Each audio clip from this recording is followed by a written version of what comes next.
ఈ రోజు మనం ముక్కోటి ఏకాదశి సందర్భంగా మంచిర్యాలలోని విశ్వనాథ ఆలయంలో ఉన్నాము. ఇక్కడ మనతో పాటు పూజారి ఉన్నారు. ఈ రోజు ముక్కోటి ఏకాదశి సందర్భంగా ఎలాంటి పూజలు నిర్వహిస్తారు అనేది తెలుసుకునే ప్రయత్నం చేద్దాం. స్వామి చెప్పండి, ఈ రోజు ముక్కోటి ఏకాదశి కదా, దీని వివరాలు చెప్పండి. ఈరోజు ముక్కోటి ఏకాదశి అనగా ఆ నారాయణుడు ముక్కోటి దేవతలకు కూడా అయినటువంటి అత్యంతమైన మోక్షప్రదమైనటువంటి విషయం ఇది. ఎలానగా ఆ దేవతల కోరగా తాను ఈ ధనుర్మాసంలో ముక్కోటి ఏకాదశి రోజు తాను అక్కడ వైకుంఠంలో ముక్కోటి దేవతలందరికీ కూడా దర్శనమిస్తారు. మరియు మన కలియుగంలో ఈ మానవలోకంలో కూడా అర్చామూర్తిగా, అంటే దేవాలయంలో ఉండే స్వామివారిని అర్చామూర్తి అంటారు. ఆ అర్చామూర్తిగా ఉన్నటువంటి స్వామి మనకు తాను మోక్ష ప్రధానమై తాను ఆ దేవులకు ఎలాగైతే ఈ ముక్కోటి రోజు అక్కడ ఇచ్చారో ఇక్కడ కూడా మనకు స్వామివారు మోక్ష ప్రదానం చేస్తారు. ఈ ముక్కోటి ఏకాదశి రోజు ఎవరైతే దర్శనం చేసుకుంటారో మానవులు కానీ దేవతలు కానీ వారికి ఆ శ్రీమన్నారాయణ కృప ఎనలేనిగా దొరుకుతుంది. కాబట్టి ప్రత్యేకంగా ఈ ముక్కోటి ఏకాదశికి అంత విశిష్టత చేకూరున్నది. కాబట్టి మన స్థానిక మంచిర్యాల ప్రజలు అనుకోండి, పరిసర ప్రాంతాల ప్రజలు కూడా ఉదయం 4 గంటల నుండి వ్యయప్రయాసలు వచ్చి స్వామివారి దర్శనానికి వచ్చి అర్చనాది కార్యక్రమంలో స్వామివారి కృపను ఎలలేలుగా పొందారు. ఈరోజు ఉత్తర ద్వారం ఉంటది కదా, దాని గురించి. ఉత్తర ద్వారం అంటేనే స్వామివారు ఆ దేవతలకు ఇయ్యనటువంటి కృపను మనకు ఇక్కడ మన దేవాలయంలో ఉండేటువంటి వైకుంఠ ద్వారము ఉత్తర ద్వారము ఉంటుంది. కాబట్టి దాని ప్రత్యేకత, స్వామివారిని ఉత్తర ద్వారంలో దర్శించుకుంటున్నామంటే మనకు ఆ నారాయణ కృప ఎనలేనిగా దొరుకుతుందనేటువంటి దేవతల నుంచినటువంటి ఈ వాక్యము ఇది. దానికి ఎలాంటి సందేహం లేదు. స్వామివారి ఆ నారాయణ కృప ఎల్లవేళలా కొన్ని వేల సంవత్సరాల వరకు మనకు లభిస్తుంది. ఈ రోజు వైకుంఠ ఏకాదశి సందర్భంగా మన మంచిర్యాలలోని విశ్వనాథ ఆలయంలోని మేము దర్శనం చేసుకోవడం జరిగింది. ఈ దర్శనం సందర్భంగా చాలా సంతోషంగా ఉంది.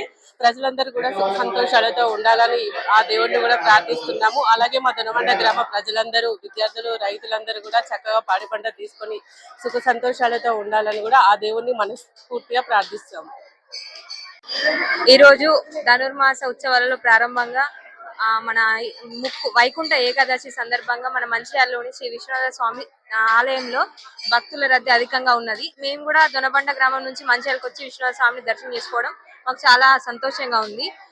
ఈ సందర్భంలో మా దొనబండ గ్రామ ప్రజలు మరియు రైతులు, స్టూడెంట్స్ అందరూ మంచిగా అన్నిట్లో రాణించి అందరికీ సుఖ సంతోషాలు వర్ధిల్లాలని చెప్పేసి మేము మనస్ఫూర్తిగా విశ్వనాథ స్వామిని కోరుకోవడం జరిగింది.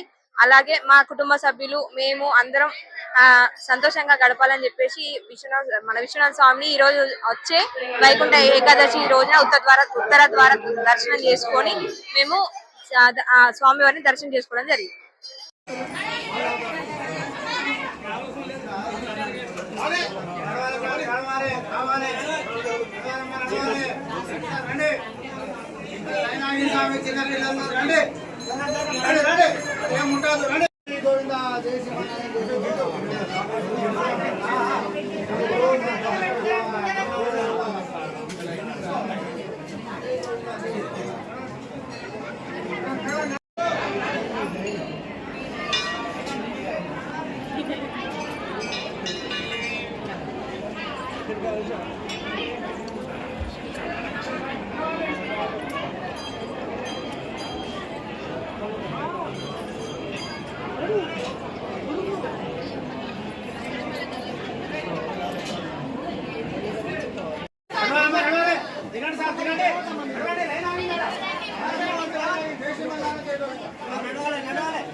ఐడియా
ఉందా?